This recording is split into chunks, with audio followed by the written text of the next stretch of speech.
I hope you are enjoying math classes and gaining confidence day by day.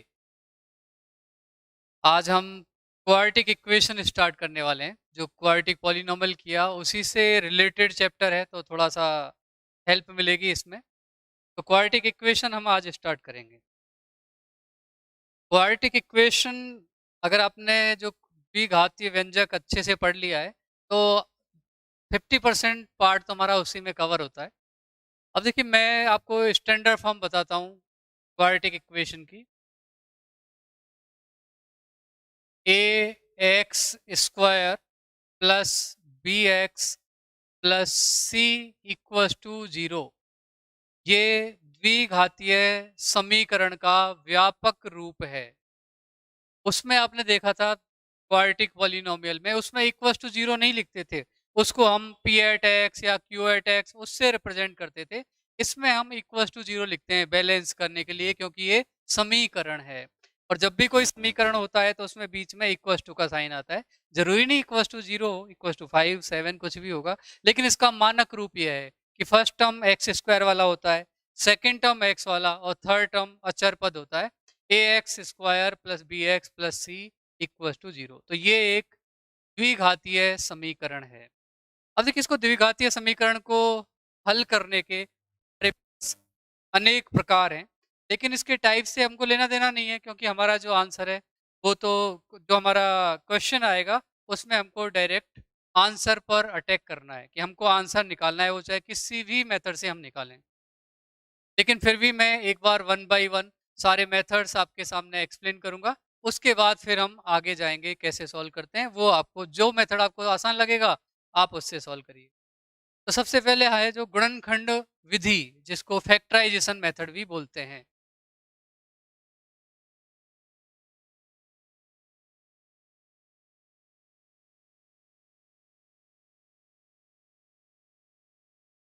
Factorisation method या फिर गुणनखंड विधि।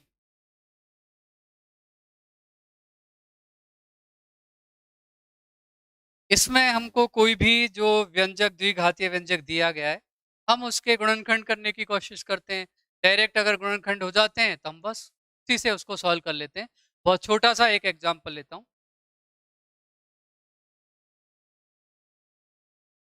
3x² plus 11x plus 8 equal to 0। इसके गुणनखंड बताइए। 3x² plus 11x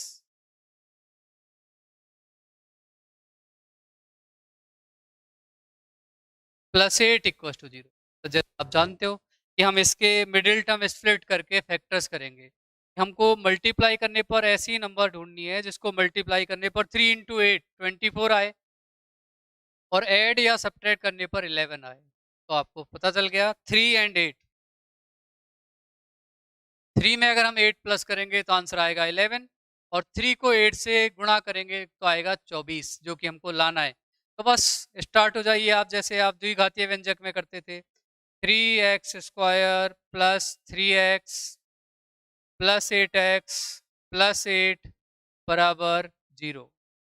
first और second में से हमने 3x common लिया, x plus 1 plus 8 common लिया, x प्लस 1। अब दोनों में से x प्लस 1 कॉमन आ गया, x प्लस 1, और इधर बच गया 3x plus 8 equals to 0। First वाले ब्रैकेट को 0 के इक्वल रखकर -1, और सेकंड वाले से हम -8/3 आंसर ला सकते हैं। तो द्विघातीय समीकरण के भी मैक्सिमम दो आंसर निकलेंगे, एक हो गया -1 और एक -8/3। बहुत ही सिंपल से क्वेश्चन से मैंने आपको इस मेथड को एक्सप्लेन करने की कोशिश की। तो एक मेथड तो ये हुआ गुणनखंड विधि या फैक्टराइजेशन मेथड। अब सेकंड मेथड की बात करते हैं। सेकंड मेथड बहुत ही इंपॉर्टेंट है। जब फैक्टर्स नहीं होते हैं, कई बार ऐसे हो बाई चांस मैं 8 को 7 लिख दूं तो 7 3 जा 21, और ऐड करने पर 11 लाना हो, तो आई थिंक ऐसी कोई नंबर आपको नहीं मिलेगी जिसको कि मल्टीप्लाई करने पर तो 21 आए और ऐड करने पर या सब्ट्रैक्ट करने पर 11 आए।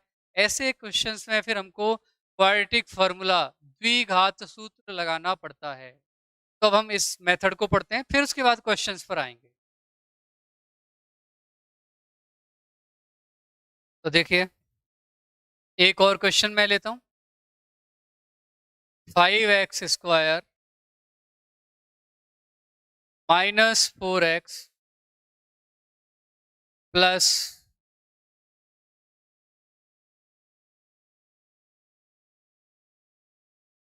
इसको माइनस कर देता हूं, -3 इक्वल्स टू 0। इसको द्विघातीय फॉर्मूले से, द्विघात सूत्र से, क्वाड्रेटिक फॉर्मूले से आपको सॉल्व करना है। तो देखिए कैसे सॉल्व करेंगे, इसका एक बार मैं सूत्र बता देता हूँ। इसमें एक हमारे पास डिस्क्रिमिनेंट होता है जिसको कि हम कैपिटल डी से रिप्रेजेंट करते हैं, और डी निकालने का सूत्र होता है b² माइनस 4ac। एबीसी में अभी आपको एक्सप्लेन नहीं कर रहा कि एबीसी आपको ऑलरेडी आता है। ए x² का गुणांक है, बी एक्स का गुणांक है, और सी अचर पद है। ये आपको द्विघाती व्यंजक में ही हमने एक्सप्लेन कर दिया था। अब मैंने एक नया टर्म बताया है, डिस्क्रिमिनेंट। विभक्ति कर भी बोलते हैं हिंदी में हम इसको, विभक्ति कर, डिस्क्रिमिनेंट। इसी पर सारा दारोमदार होता है क्वाड्रेटिक इक्वेशन का, कि डी क्या आ रहा है उसी पर सब कुछ डिपेंड करेगा। तो मैंने आपको बताया डी निकालने का फॉर्मूला b² माइनस 4ac है। अब ये जो डी है, इसकी देखिए 3 सिचुएशंस हो सकती हैं। डी पॉजिटिव हो, मीन्स ग्रेटर देन 0 हो, डी इक्वल्स टू 0 हो, और डी लेस देन 0 हो। इन तीन के अलावा तो आई थिंक कोई और कंडीशन हो नहीं सकती।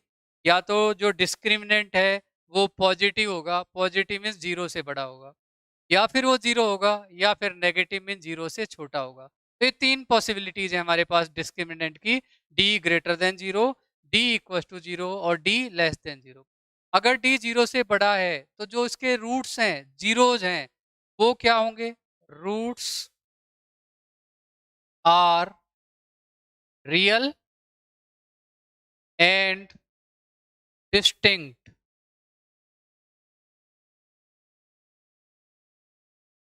Roots are real and distinct. Distinct का मतलब डिफरेंट। दोनों जो इसके रूट्स होंगे रियल होंगे। रियल नंबर्स तो आप जानते हो, इमेजिनरी नंबर्स को छोड़ के, अंडर रूट के अंदर माइनस का साइन आए वो नंबर इमेजिनरी होती है। अंडर रूट -2, अंडर रूट -3, इनको छोड़कर जितनी भी नंबर्स आपने पढ़ी हैं all are real numbers.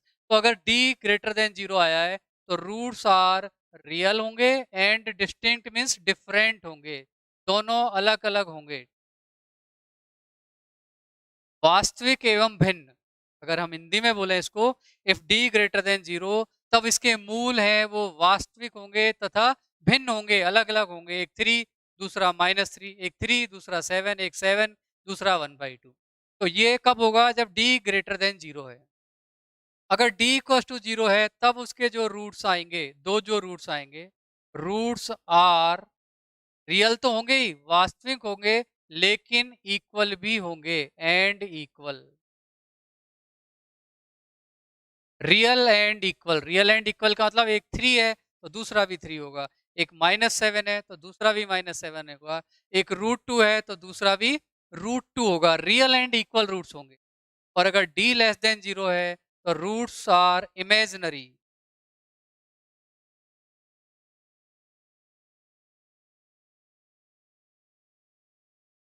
Imaginary roots, imaginary roots का मतलब अंडर रूट -2, अंडर रूट -3, इस टाइप के आंसर्स आएंगे। तो ये 3 कंडीशन है। इसमें ये वाली कंडीशन बहुत इंपॉर्टेंट है। इसके ऊपर कई बार आरपीएससी में भी क्वेश्चन पूछा गया है।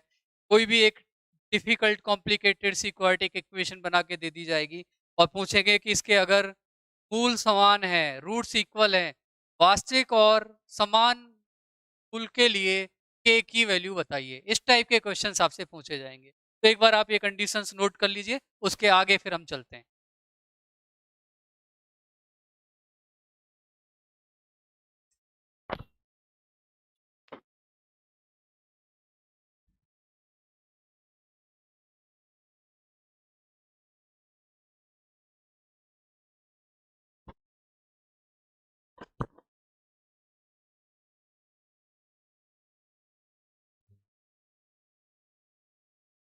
अब इन मेथड्स पर वैसे एक और मेथड होता है वर्ग बनाने वाला, पूर्ण वर्ग बनाने वाला, कंप्लीटिंग द स्क्वायर मेथड, लेकिन वो थोड़ा सा कॉम्प्लिकेटेड है, उसकी ज़रूरत भी नहीं है। हम इन दो मेथड से ही सारे क्वेश्चंस को सॉल्व कर सकते हैं। अब आगे क्वेश्चंस पर आते हैं। नोट कर लिया होगा आपने, अगर कोई भी क्वाड्रेटिक इक्वेशन दी हुई है डी इक्वल टू, तो हम सबसे पहले डिस्क्रिमिनेंट निकालेंगे। उसके बाद चेक करेंगे कि अगर वो पॉजिटिव है तो उसके रूट्स रियल एंड डिस्टिंक्ट होंगे। डी बराबर जीरो है तो रूट्स वास्तविक एवं समान होंगे, और अगर डी लेस देन जीरो है तो उसके काल्पनिक रूट्स होंगे, काल्पनिक मूल होंगे, इमेजिनरी रूट्स होंगे। अब ये क्वेश्चन मैंने लिखा था, इसको अब हमको मिडिलटर्म स्प्लिट गुणनखंड विधि से सॉल्व नहीं हो रहा, तो अब हम ये क्वाड्रेटिक फार्मूले से इसको सॉल्व करते हैं। अभी मैंने क्वाड्रेटिक फार्मूला तो आपको लिखाया ही नहीं है। क्वाड्रेटिक फार्मूले के लिए जो सबसे इंपॉर्टेंट है वो ये डी है, जिसको कि हम डिस्क्रिमिनेंट या विभक्तिकर बोलते हैं। अब उससे हम डी की तीन वैल्यू, ये जो भी वैल्यू आएगी उसके अकॉर्डिंग पता कर लेंगे कि रूट्स कैसे आने वाले हैं। उसके बाद हम उसको कैसे सॉल्व करेंगे, तो क्वाड्रेटिक जो फॉर्मूला होता है वो एक्स निकालने का ये फॉर्मूला होता है minus B plus minus under root D upon A, ये फॉर्मूला x इक्वल टू, एक बार साफ साफ लिख देता हूं मैं,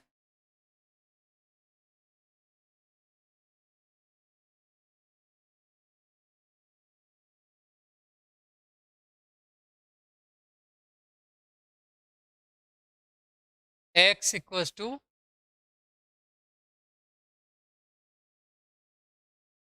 minus B plus minus under root D upon two A. D आपको इस क्वेश्चन में पता है क्या है, डिस्क्रिमिनेंट, इधर से देख लेंगे हम। बी और ए ऑलरेडी आपको पता है। प्लस माइनस के साइन क्यों लगाए हैं, क्योंकि दो एक्स की वैल्यू आएंगी, एक प्लस वाले साइन से और दूसरी माइनस वाले साइन से। वो वैल्यूज निकाल के हम इसको पुट कर देंगे। डी निकालते ही हमको पता चल जाएगा कि इसके जो रूट्स हैं, मूल है, वो कैसे आने वाले हैं। तो सबसे पहले तो मैं एक बिल्कुल सिंपल ये वाला क्वेश्चन सॉल्व करता हूँ। 5x² माइनस 4x माइनस 3, तो इसमें मैं निकालता हूँ डी।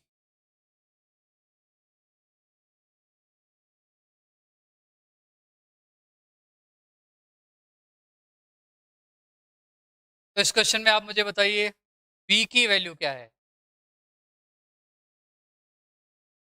बी है इस क्वेश्चन में -4, -4 ए की वैल्यू 5 और सी की वैल्यू -3।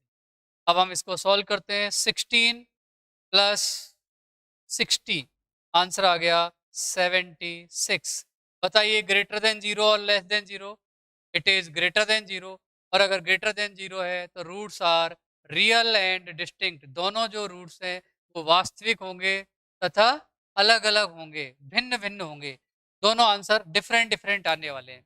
अब हम इस फॉर्मूले में x की वैल्यू डालते हैं, minus B plus minus under root D upon two A. तो X equal to minus B, B -4 तो +4 हो गया, plus minus under root 76 upon two A की वैल्यू 5 तो 10 हो गया। इसको और सॉल्व कर सकते हैं। 76 को मैं 19 इंटू 4 लिख सकता हूँ, और 4 का अंडर रूट 2 आता है, तो 2 अंडर रूट 19 अपॉन 10। इसको और भी सॉल्व कर सकते हैं, 2 plus minus under root 19 upon 5। ये इसका फाइनल आंसर है। इस तरीके से हम इसके दो जीरोज या रूट्स या मूल निकाल सकते हैं। तो एक बार आप नोट कर लीजिए ये क्वेश्चन, उसके बाद दूसरा क्वेश्चन लेते हैं।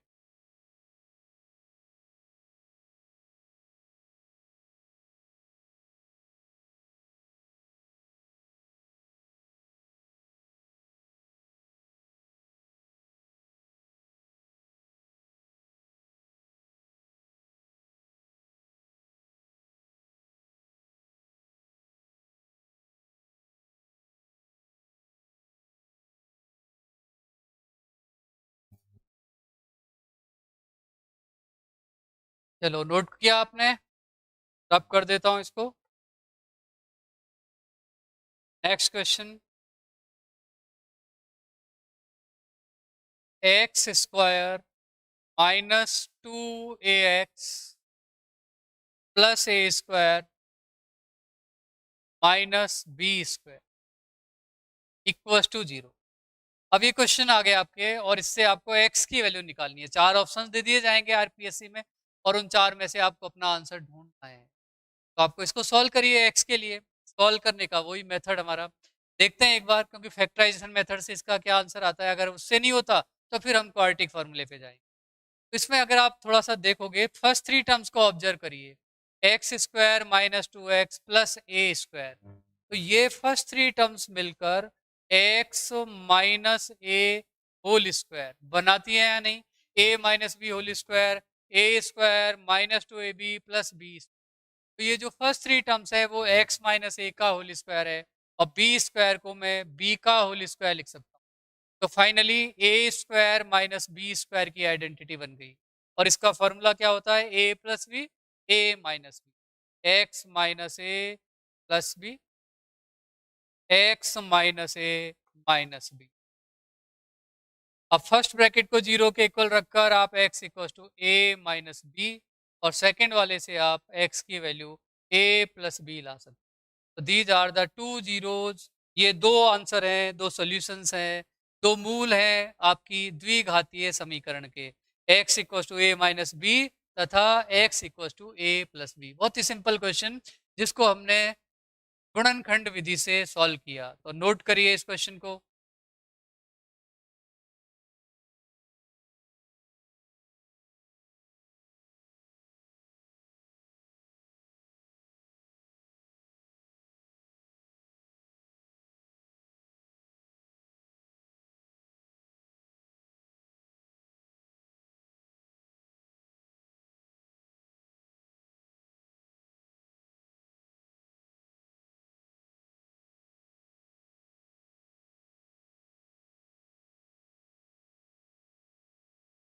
नोटेड। समझ।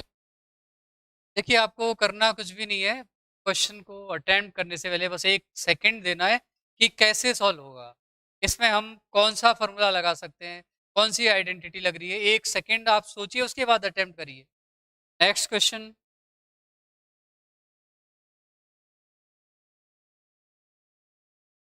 आते हैं नेक्स्ट क्वेश्चन पर। 4x square minus 2 into A square plus B square into X plus A square B square equals to 0। ये एक क्वाड्रेटिक इक्वेशन है। इस क्वाड्रेटिक इक्वेशन को भी सॉल्व करना है आपको। मेथड का नाम आरपीएससी में नहीं आएगा जैसे 10th 11th 12th में आता है इस मेथड से। नो, इट्स योर चॉइस कि आप किस मेथड से इसको सॉल्व करना चाहते हो। विधि आपकी होगी, जिस मर्जी विधि से आप सॉल्व करिए। तो इस क्वेश्चन को सॉल्व करने के लिए हम क्या करते हैं, दिस इम्प्लाइज 4x स्क्वायर, मैंने इसको ऐसे लिख दिया 2a स्क्वायर और x से मल्टीप्लाई किया, और b से करेंगे तो minus 2b square into X plus A square B square equal to. अब आप बताइए फर्स्ट और सेकंड टर्म में से क्या कॉमन आएगा और लास्ट 2 में से क्या कॉमन आएगा। तो फर्स्ट और सेकंड से 2x कॉमन आ गया, तो बच गया 2x minus a square minus next 2 term में से बी स्क्वायर कॉमन आ रहा है, इधर से बच रहा है 2x। और मैंने बताया जब भी माइनस का साइन हो तो वो अलर्ट होता है, ध्यान रखना है, अटेंटिव हो जाना है कि कुछ मिस ना हो। तो नेक्स्ट जो साइन है वो साइन चेंज हो जाएगा, माइनस, और इधर बचेगा ए स्क्वायर।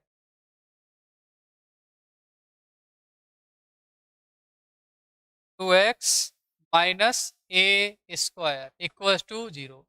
अगर ये दोनों ब्रैकेट सेम आ जाते हैं तो आपको पता है कि आपने गुणनखंड सही किए हैं। अगर ये रॉन्ग आ रहे हैं तो कुछ ना कुछ मिस्टेक है आपकी, चेक करिए। अब 2x minus a square common और इधर से बच गया 2x minus B square.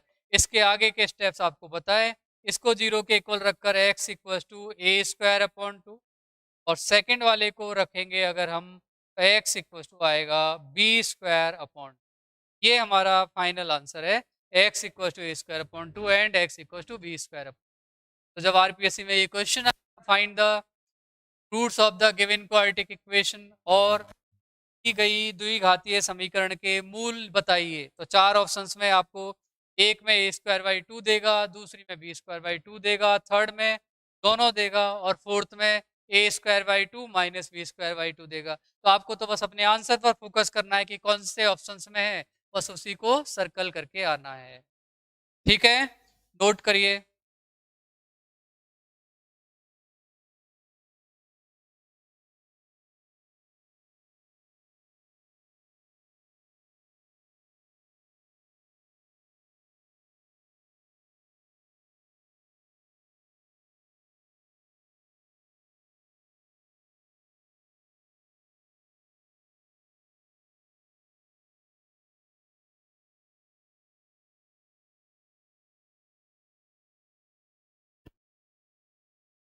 Noted. चलिए अब नेक्स्ट क्वेश्चन लेते हैं, बहुत ही बेहतरीन क्वेश्चन लेते हैं इसके बाद हम, बहुत ही अच्छा question.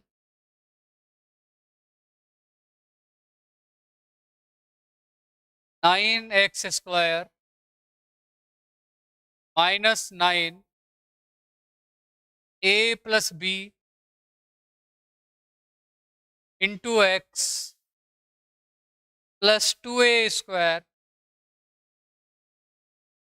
Plus 5ab plus 2b² equals to 0। ये हमारा क्वेश्चन है। ये एक द्विघातीय समीकरण है। 9x² minus 9a plus B into X plus 2a² plus 5ab plus 2b²। बिल्कुल स्टैंडर्ड फॉर्म में लिखा हुआ है, कोई प्रॉब्लम नहीं है। अब आप इसको किसी भी मेथड से सॉल्व करिए। अभी हम गुणनखंड विधि ट्राई करते हैं। अब गुणनखंड में हम देखते हैं कि कुछ कॉमन नहीं आ रहा है। इसमें ए की वैल्यू 9 है, middle term minus 9 into A plus B that is B ये है, और ये जो सब कुछ बचा हुआ है क्योंकि इसमें x² और x कुछ भी नहीं है, तो ये हमारा अचर पद है सी। पर सॉल्व करके देखते हैं कि इसको क्या कुछ और छोटा बना के लिखा जा सकता है। 2a² plus 5ab plus 2b²। क्या मैं इसके गुणनखंड कर सकता हूँ? हाँ, मल्टीप्लाई करने पर 2 इंटू 2 4 आ रहा है। 4 को अगर 1 में ऐड करेंगे तो 5। तो मैंने इसके टुकड़े कर दिए मिडिल टर्म के 4 एंड 1। 4 प्लस 1 5 और 4 को 1 से गुणा करेंगे तो 5 आएगा। तो इसके आराम से गुणनखंड हो रहे हैं। 2a² इसके दो टुकड़े मैंने किए 4ab plus ab plus 2b²। अब फर्स्ट और सेकंड में से हमने 2a कॉमन लिया, a प्लस 2b बचेगा। लास्ट दो में से हमने b कॉमन लिया, a प्लस 2b बचेगा। अब a प्लस 2b कॉमन आ गया, इधर से बच गया 2a प्लस b। ये इसके गुणनखंड हो गए। अब ये गुणनखंड इधर लिखते हैं, फिर देखते हैं कि इससे कुछ हमको हेल्प मिलती है क्या। This implies 9x² minus 9 into A plus B plus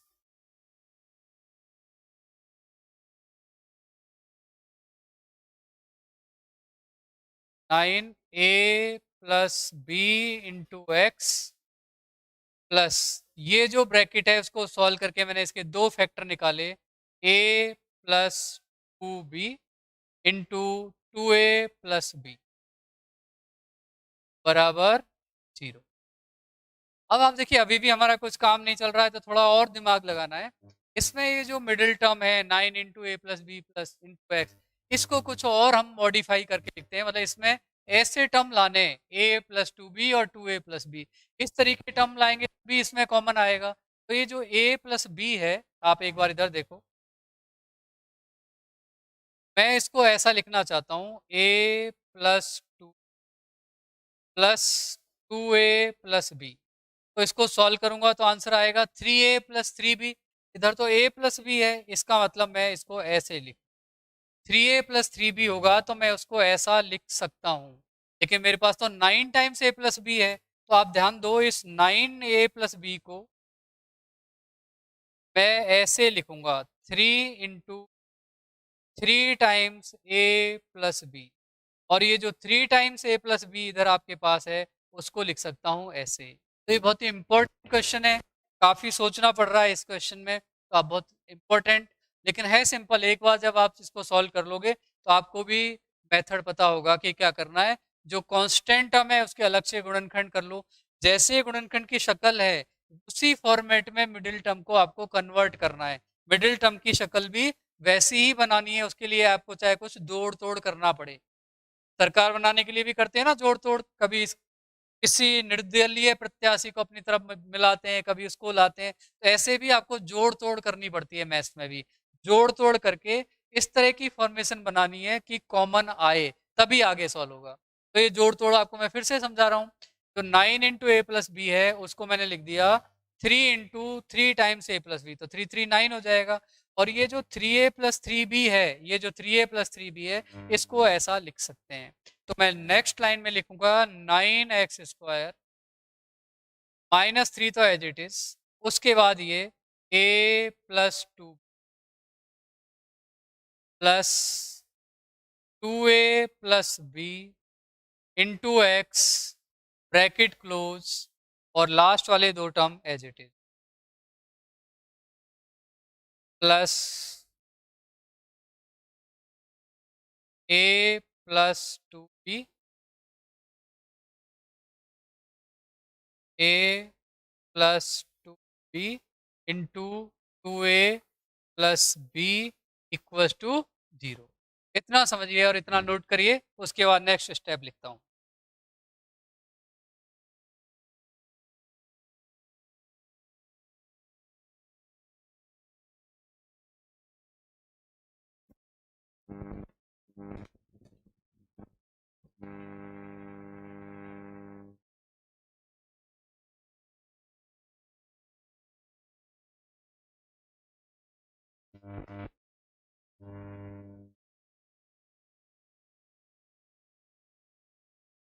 ये बात आप हमेशा ध्यान रखेंगे, कोशिश करने वालों की कभी हार नहीं होती। चींटी को आपने देखा होगा, छोटी क्लासेज में आपने एक पोयम भी पढ़ी होगी, चींटी जब दाना लेकर दीवार पर चढ़ती है, बार बार गिरती है, फिर संभलती है, फिर चढ़ती है, और आखिर में अपनी मंजिल को पा जाती है। इस तरीके से कुछ पोयम है, बहुत ही मोटिवेशनल, कि हम लाइफ में ऐसे नहीं कि एक बार हम असफल हो गए। लास्ट टाइम हमने आरपीएससी का एग्जाम दिया और सिलेक्शन नहीं हुआ, कोई बात नहीं।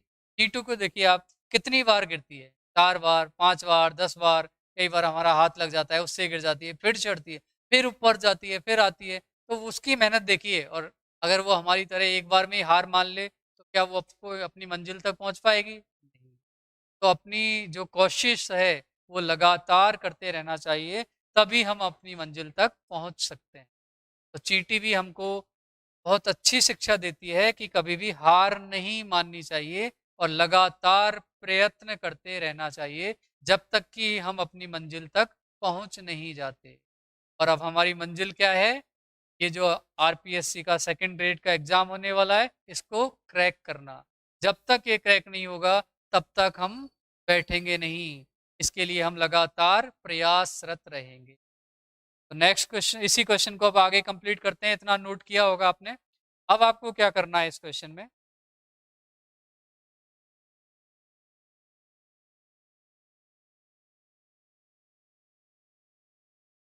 Nine x square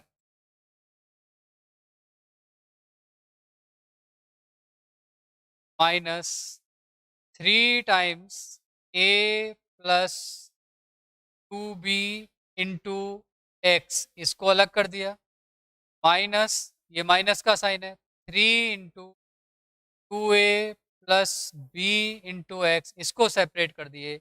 last two term will remain as it is, a+2b into 2a+b equal to 0। अब आप देखिए फर्स्ट और सेकंड टर्म में से कुछ कॉमन आएगा।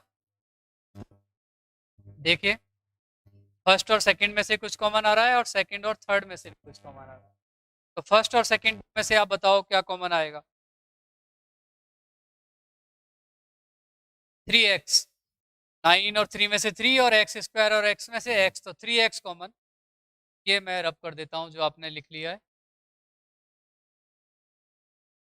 This is equal to 3x common इधर से बचेगा 3x, इधर से 3x चला गया तो माइनस a प्लस 2b है, अगर ब्रैकेट ओपन कर दोगे तो a माइनस 2। और लास्ट वाले दो में से अगर आप देखते हो तो एक तो माइनस कॉमन आएगा और 2a प्लस बी ये वाला टर्म कॉमन आएगा, 2a plus B into x ये कॉमन आया। अगर ये कॉमन आया तो बचेगा क्या देखते हैं। अगर हमारे पास ये कॉमन आ गया इसमें से तो 3 बचा,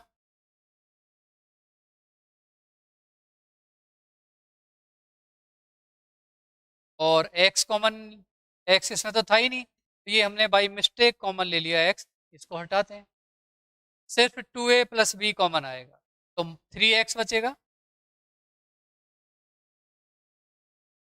माइनस, ये माइनस का साइन था तो नेक्स्ट साइन चेंज हो गया, ये कॉमन में चला गया तो हमारे पास बचा 2a प्लस बी, ये तो कॉमन ले लिया, सॉरी a प्लस 2b बचेगा, a प्लस 2b, लेकिन माइनस कॉमन लिया तो इसका साइन चेंज हो जाए।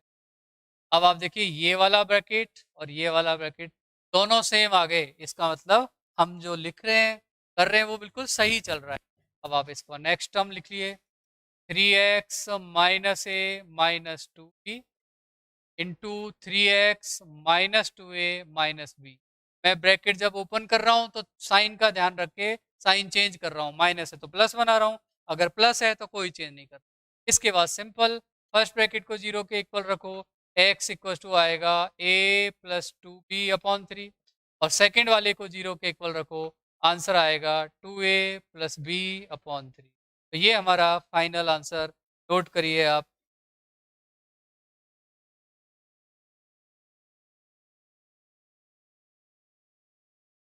बहुत ही अच्छा क्वेश्चन था, सोचने वाला, अच्छा लेवल था क्वेश्चन का, तो नोट करें आप।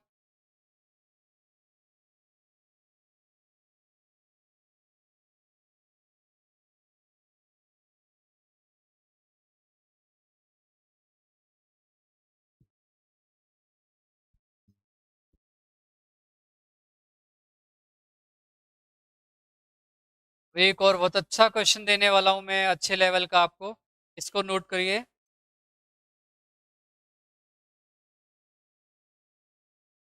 क्वेश्चंस एग्जाम में आपके ऑप्शंस आएंगे चार, तो आपको तो इस पर देना है, जैसे इस क्वेश्चन का आंसर ये आया है तो इन चारों में से आपको जो ऑप्शन है उनमें से कोई भी एक आंसर, वो ऐसे भी हो सकता है one of the root of the given equation, कोई भी एक आंसर दे देगा बाकी रॉन्ग दे देगा। दोनों पूछेगा तो कॉमन लगा के दोनों आंसर लिख देगा, बाकी तीन ऑप्शंस में रॉन्ग आंसर लिख देगा। तो फाइनली आपको तो अपना राइट आंसर ढूंढना है कि किस ऑप्शन में।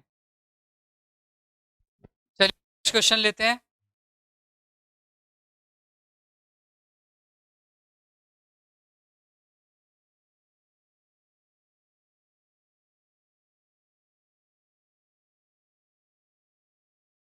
चलिए अपना नेक्स्ट क्वेश्चन है, 1 upon A plus B plus x equals to 1 upon A plus 1 upon B plus 1 upon X. Yes, इसको सॉल्व करके एक्स का मान बताइए, इसको सॉल्व करो और एक्स का मान बताओ, बहुत सिंपल है। लेकिन अभी ये देखिए, अभी तक जितने क्वेश्चंस कर रहे थे हम, वो द्विघातीय समीकरण जो था उसके स्टैंडर्ड फॉर्म में था, मानक रूप में था, लेकिन ये तो इसमें तो एक्स ही डिनोमिनेटर में आ रहा है, तो पहले हम इसको सॉल्व करके इसको ऐसे सेटलमेंट बिठाते हैं कि ये मानक रूप में कन्वर्ट हो जाए। तो मानक रूप में कन्वर्ट करने के लिए क्या करते हैं, तो देखिए ये क्वेश्चन इसलिए इंपॉर्टेंट है क्योंकि इसमें अगर हम एक्स वाले टर्म को इधर ला के सॉल्व करते हैं तो आसानी से सॉल्व होता है, अदरवाइज अगर आपने उधर का एलसीएम अलग ले लिया तो बहुत ही कॉम्प्लिकेटेड बन जाएगा। तो अब आप इसको ऐसे सॉल्व करिए, 1 upon a plus b plus X minus 1 upon X equals to 1 upon a plus 1 upon, इतना समझ में आ रहा होगा आपको? यस और नो, आ रहा है या नहीं समझ में?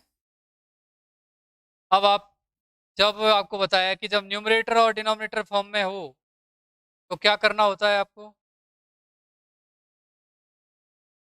न्यूमरेटर और डिनोमिनेटर फॉर्म में हो तो एलसीएम लेना होता है। तो इसका एलसीएम आ गया a plus B plus x,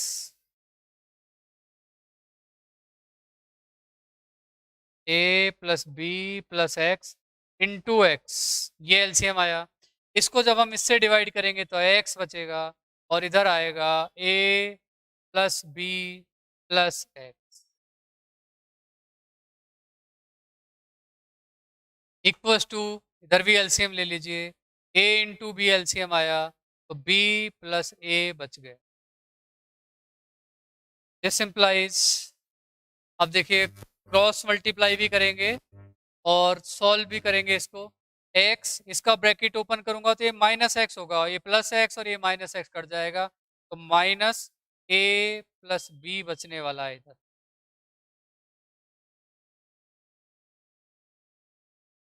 क्या बचने वाला है, minus A plus B.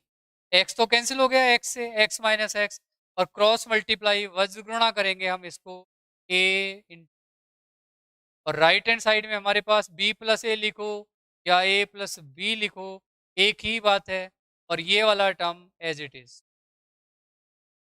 a plus B plus X गुणा में x।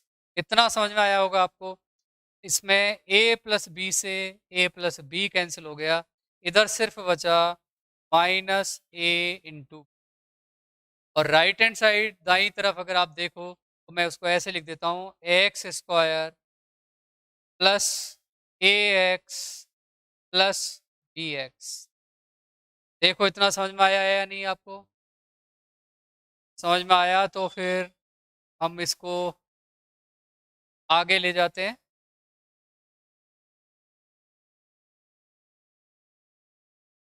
ऐसे भी लिख सकते हैं क्या, X square plus A X plus B X plus A B equals to 0, सब टर्म्स को एक तरफ कर दिया। अब फर्स्ट और सेकंड टर्म से कॉमन लीजिए, एक्स कॉमन आ गया, एक्स प्लस ए, और लास्ट दो में से b कॉमन आ गया, x plus A equals to 0। बस पहुंच गए हम अपनी मंजिल पर। x plus A into X plus B आएगा, डायरेक्ट लिख देता हूं मैं minus A and minus B. क्या क्या आंसर आएंगे, minus A and minus B. These are the two solutions of this equation. ये दो आपके इस द्विघातीय समीकरण के हल होंगे। तो आप नोट कर लीजिए इस क्वेश्चन को।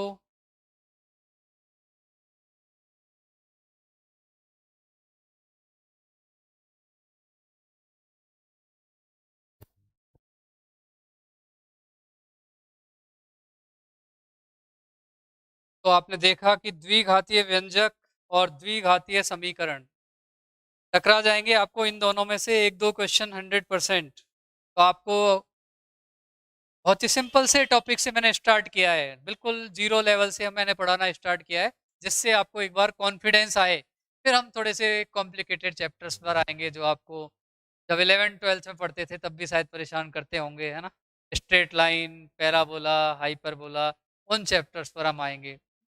मैक्सिमा, मिनिमा, अधिकतम मान, तो वो सब अब आपको सिंपल लगेंगे। आप टेंशन मत लीजिए, बस करते जाना है, रुकना नहीं है, हार नहीं माननी है, तो मंजिल जरूर मिलेगी हमको।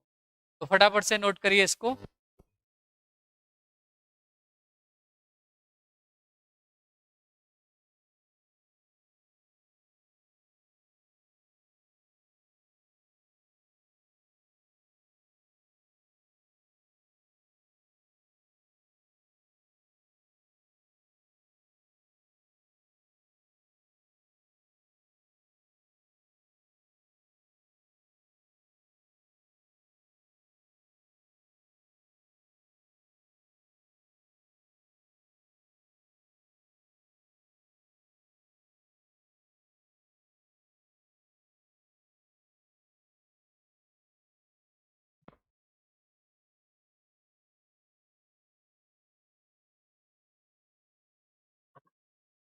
आई थिंक नोट कर लिया होगा अब तक आपने।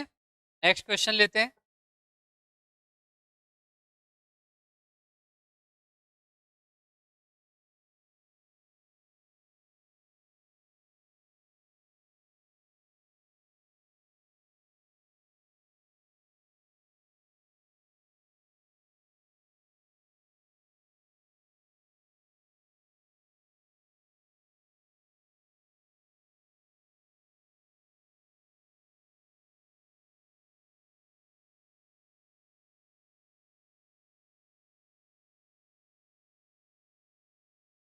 चलिए अब आते हैं हम अगले क्वेश्चन पर। 9x²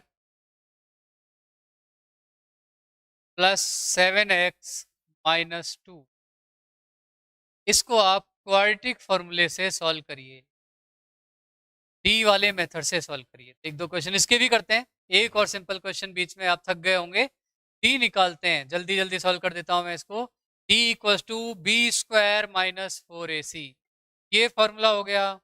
ये मैंने वैल्यू डाल दी 49, a9 c-2 सॉल्व कर दिया। 49 माइनस, ये थोड़ा सा अनटाइडी हो गया, इसको मैं फिर से लिखता हूँ, -4 a c, तो प्लस हो गया और आई थिंक 72 हो गया और ऐड कर दिया 121, तो डी की वैल्यू आ गई 121। तो डिस्क्रिमिनेंट विविक्ति कर आपका 121 आया है, तो इसके जो मूल हैं वो वास्तविक तथा भिन्न होंगे क्योंकि डी पॉजिटिव आया है। अब निकालेंगे कैसे, तो ये सूत्र होता है हमारे पास x equal to minus B plus minus √d/2a। इस सूत्र में वैल्यू डालेंगे, b की वैल्यू 7, d की वैल्यू 121, a की वैल्यू 9, तो 18 हो गया। अब आपको 121 का तो अंडर रूट पता है, 11 होता है 18, तो आंसर आ गया 4/18। एक बार प्लस आएगा,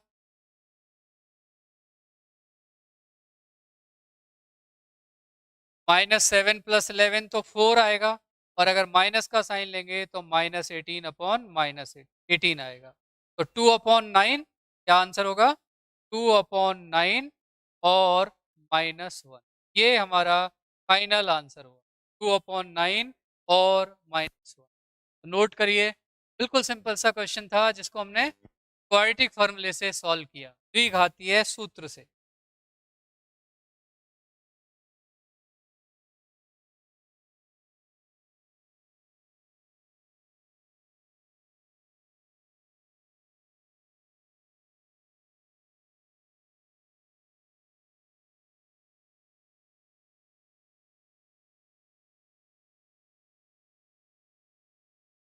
अब इसके बाद हम एक और बहुत इंटरेस्टिंग क्वेश्चन लेते हैं।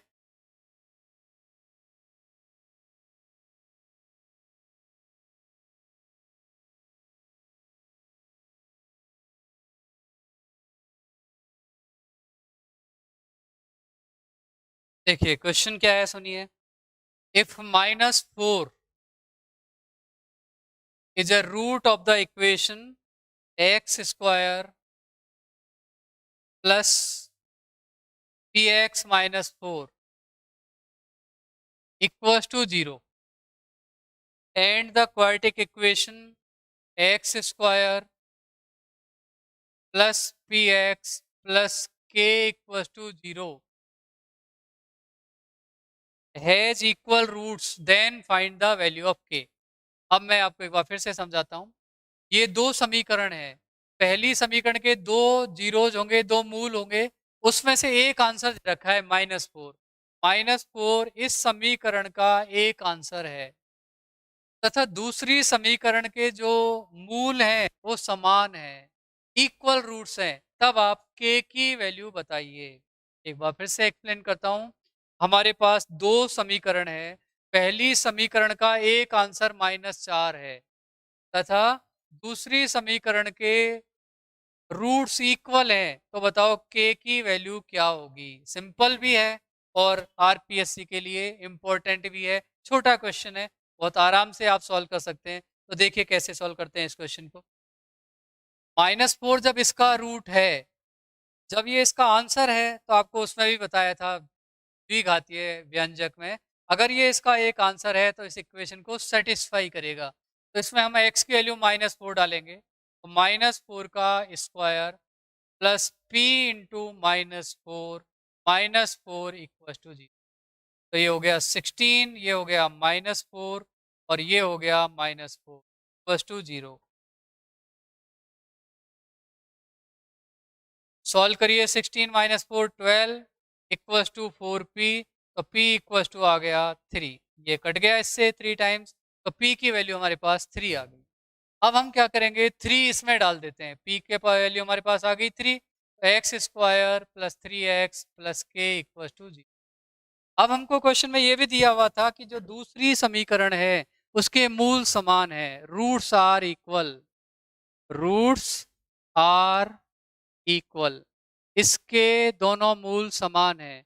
अगर इक्वल रूट्स होते हैं तो d होता है 0, और d निकालने का फॉर्मूला होता है B square minus 4ac।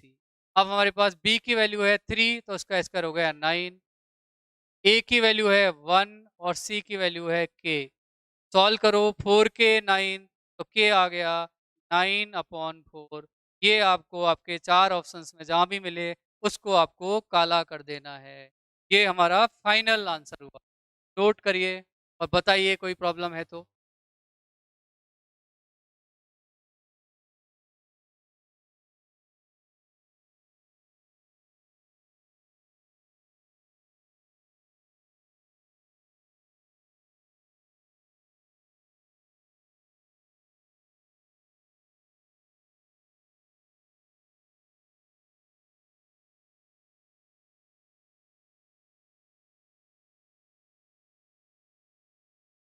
Note कर लिया होगा आपने। एक बार और समझाता हूं मैं आपको।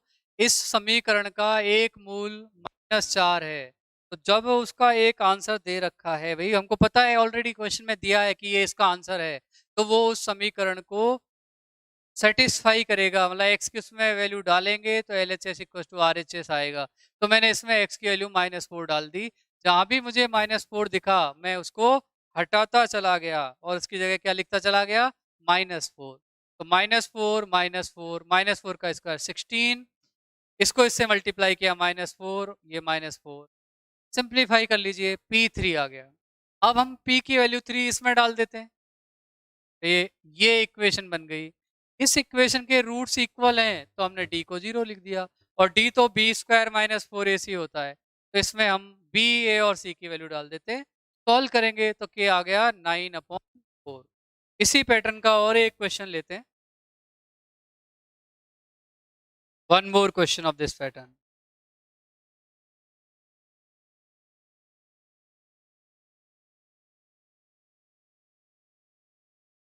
k+4 into X square plus k+1 into X +1 equals to 0।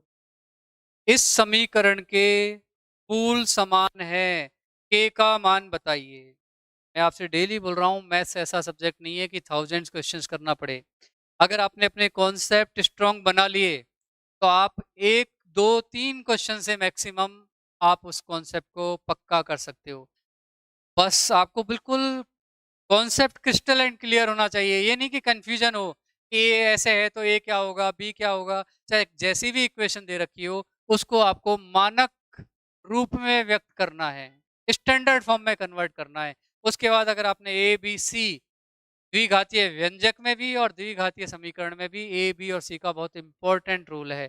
उसके बाद डी का, डिस्क्रिमिनेंट का रोल आता है। अगर आपने ए बी सी सही से आइडेंटिफाई किया, आप रुकोगे नहीं। तो देखते हैं कैसे सॉल्व करें इस क्वेश्चन में।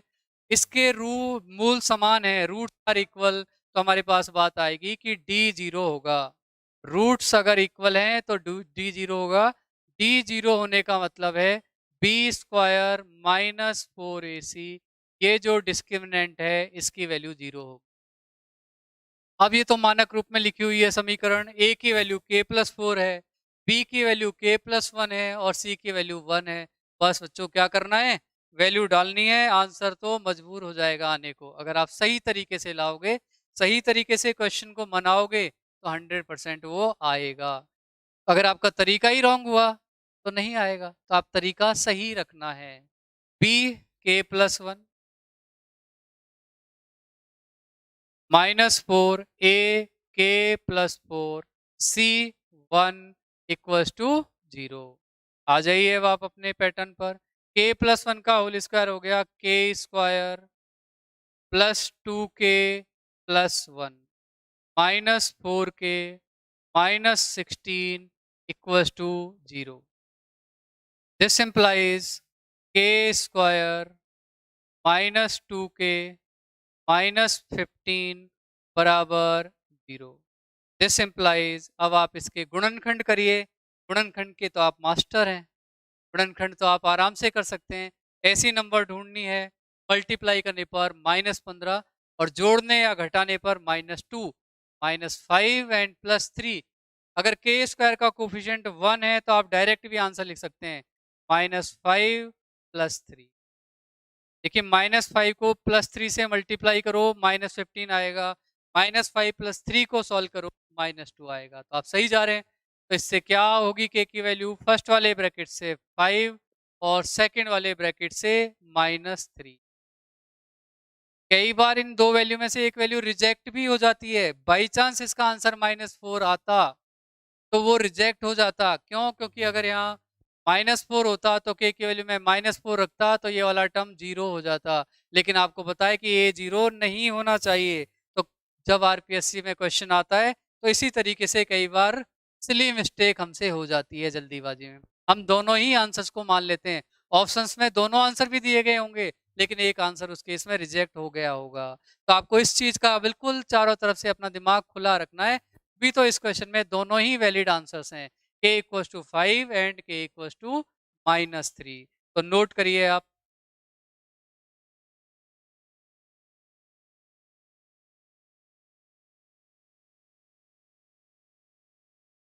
तो ठीक है बच्चों, आज यही क्लास एंड करते हैं। नेक्स्ट क्लास में मिलते हैं। तब तक आप एंजॉय करिए और मैथ्स पढ़ते रहिए। Thank you.